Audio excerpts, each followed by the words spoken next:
안녕하십니까. 호구로 투자는 쇼킹 부동산입니다. 내년에 없어지는 갭 투자자 최고의 호재 시작해보겠습니다. 그 전에 구독 꼭 부탁드립니다.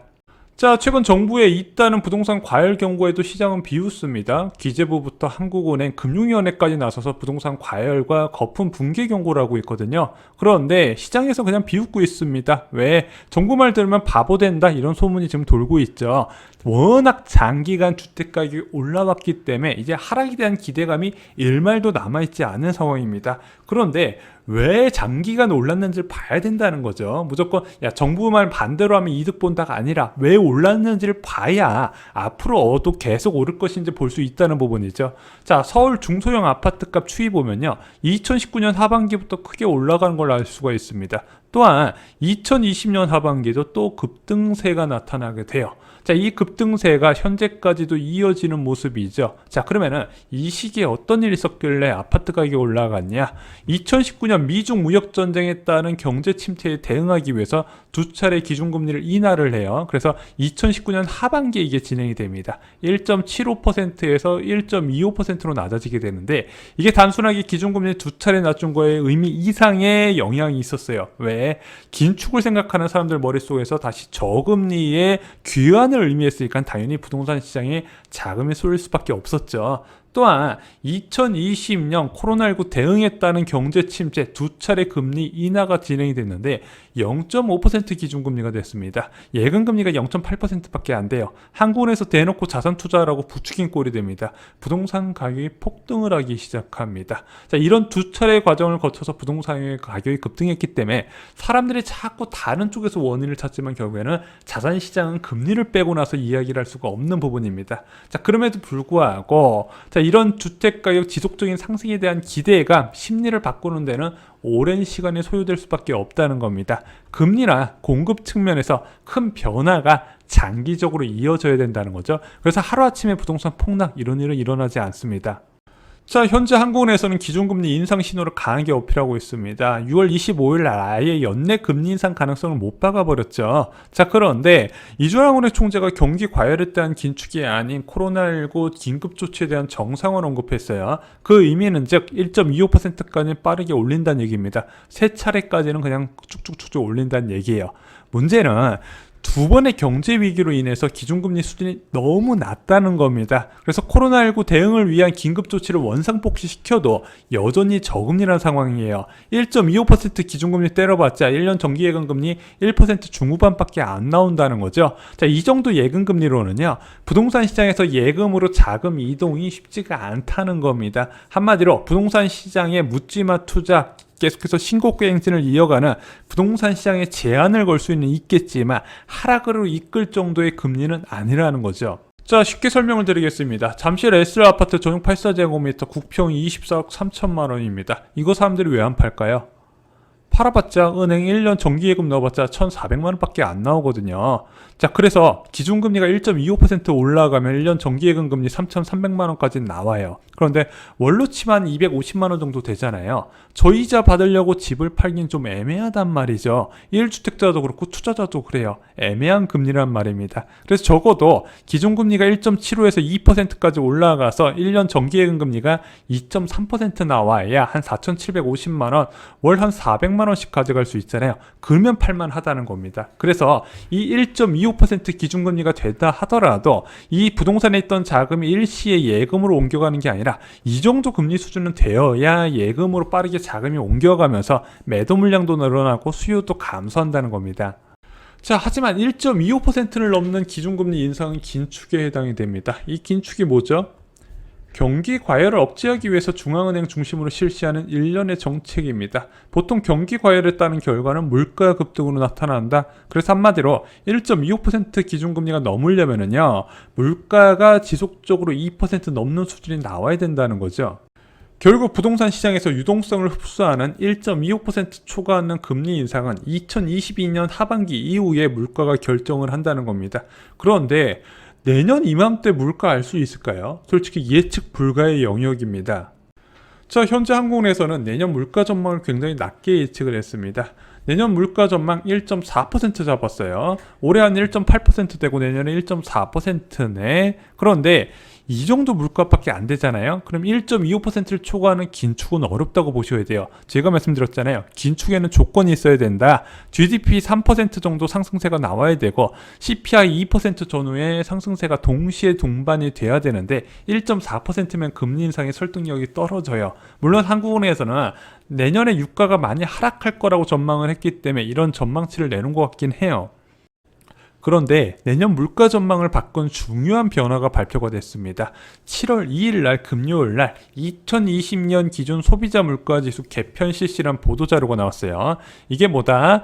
2020년 가계동향 조사 결과 중 가구의 월평균 소비 지출액 등을 기초로 소비 지출 비중이 높은 품목을 추가하고 낮은 품목을 제외하는 5년마다 하는 이제 절차들이 있거든요. 거기에서 좀 의미 있는 변화가 나타났다는 겁니다. 자, 여러분들 체감 물가와 통계가 그동안 괴리감이 크다는 지적 많이 있었죠. 2년 연속 0%대 소비자 물가 저물가라는데 이상하게 내가 돈 쓸 때 보면 물가가 비싼 것 같아요. 왜 그랬는지 한번 살펴보겠습니다.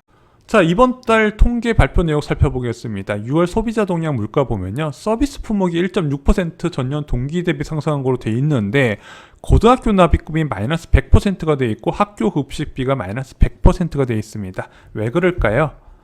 자, 고3 무상교육 확대에 이어서 고2까지 무상교육이 확대되면서 가계에서 고교 납입금 내는 비용이 제로가 된 거예요. 그래서 전년 동기 대비 마이너스 100%가 됩니다. 또한 무상급식이 전면적으로 실시되면서 전년 동월 대비 급식비가 제로가 잡혔던 거예요. 복지 확대에 따른 서비스 부분 상승률이 억제가 돼 있었다는 거죠. 이게 작지 않은 영향을 줬다는 겁니다. 왜? 서비스 물가 가중치가 전체 천 중에서 551을 차지하게 되는데 이 서비스 품목 중에서 공공 서비스 부분에서 인상률을 크게 억누르고 있었죠. 그중 핵심이 바로 교육 관련 지출 부분이었습니다. 자, 그래서 2021년부터는 이들 통계가 빠져요. 일단 14개가 추가가 되고 13개가 빠지게 됩니다. 탈락 품목을 좀 볼게요. 무상화 확대란 사유로 해서 빠지게 되는데 남자 학생복, 여자 학생복, 교과서, 고등학교 납입금, 고교, 학교, 급식비까지 5개 품목이 빠지게 됩니다. 자, 이게 빠지게 되게 되면은요, 말씀드렸잖아요. 얘네들이 저희 마이너스 50%에서 100% 하락률을 끌고 가니까 품목이 500개 가까이 됨에도 불구하고 한쪽에서 마이너스 100% 끌고 가니까 전체 지수에 적지 않은 영향을 주고 이상하게 물가가 낮게 보이는 착시 효과를 불렀다는 겁니다. 자, 대신 추가되는 품목은 무엇일까요? 일단 공업제품에서는 식기세척기, 의류건조기, 유산균, 마스크, 반창고, 전기동력차, 선글라스, 기타 육류 가공품 등이 있습니다. 실제 물가 변화 상황을 더 반영을 잘할 수 있도록 바뀌게 된다는 거예요. 자, 이것으로 기대되는 효과는 무엇이다? 고교 무상교육 제외 시 물가 상승률이 0.2에서 3%포인트 높아진다고 합니다. 아까 말씀드렸던 품목이 저금리를 유지시킨 주요 원인 중 하나가 됐던 거예요. 한국에서는 통계상 2%가 미달하니까 계속해서 저금리를 유지시키는 원인이 됐었다는 거죠. 그러면 이 고교 무상교육 하나만 제외해서도 1.4%에서 내년 물가 전망이 1.7%까지 나올 수 있다는 거죠. 자, 1.7%, 8%까지 나오면은요, 금리 인상 요건에 충족할 수가 있어요. 자, 그런데 내년에 과연 1.4% 한국은행 전망대로 물가 상승률이 나올까요? 여기에 0.3%포인트 더해서 1.7% 나올까요? 한국은행에서는 왜 올해 1.8% 내년에는 낮아질 거라고 예상을 했을까? 두 가지 이유가 있습니다. 올해 높았던 농축수산물 가격의 하향 안정, 올해만큼 높진 않겠지. 자, 이런 이야기였고요. 두 번째는 유가 하락세 부분이 영향이 있습니다. 올해 유가가 60달러 중반까지 올라갔다가 내년에 60달러 초반까지 떨어질 수도 있겠네. 그러면 올해보다 내년에 물가 상승률이 낮아질 것이다. 그래서 내년 부동산 시장 전망에 키포인트는 유가라고 말씀드렸습니다. 그래서 개인적으로 올해 유가가 한 60달러 중후반대에 묶여있고 내년에 70달러 수준까지 올라가길 바랬는데 생각보다 너무 빨리 70달러 중반 수준까지 올라가 버렸죠. 그래서 내년에 유가가 얼마나 올라가는지가 굉장히 중요해질 것 같습니다. 자, 근데 전 개인적으로 내년에 저물가가 될 것 같지는 않습니다. 내년에 백신 접종 완료에 따른 소비가 확대될 거예요. 신흥국, 선진국 할 거 없이 내년 정도가 되면 분명히 백신 접종 확대에 따른 면역 형성이 가능할 것이고, 그에 따른 경제 활동도 정상화가 될 것입니다. 그럼 당연히 원유 수요부터 늘어나거든요. 그렇게 늘어난 수요에서 과연 유가가 하락할 것인가? 전 좀 부정적으로 보고 싶어요.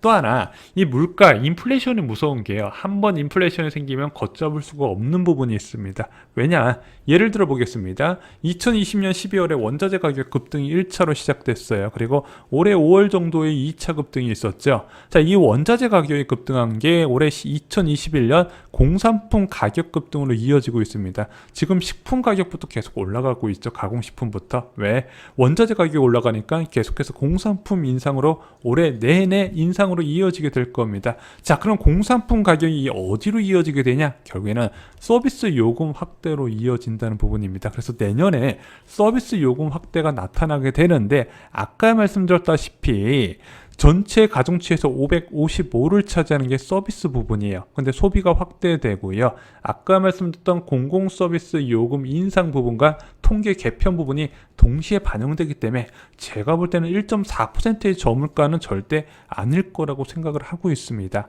자, 한번 찾아온 인플레이션은 금융위기가 오지 않는 이상 쉽게 꺾이지 않았다는 부분, 항상 인플레 2% 넘는 물가가 나올 때마다 얘가 왜 꺾였냐 보면은 대부분 금융위기 같은 커다란 충격이 전 세계 시장을 강타하고 그것이 유가 폭락으로 이끌면서 저물가로 나왔거든요. 그 저물가가 저금리로 만들었고 다시 부동산 가격 폭등을 시켰다는 거죠. 그런데 저희가 말씀드렸다시피 저금리의 가장 큰 역할을 했었던 공공서비스 통계 개편 부분이 이루어졌다는 부분, 내년부터는 생각보다 물가가 높게 튈 수 있다는 부분이고요. 그리고 이런 달라진 물가에 한국은행에서 긴축으로 대응할 가능성도 충분히 염두에 두시기 바랍니다. 이상으로 쇼킹 부동산 마칩니다. 좋아요, 구독, 공유 꼭 부탁드립니다. 감사합니다.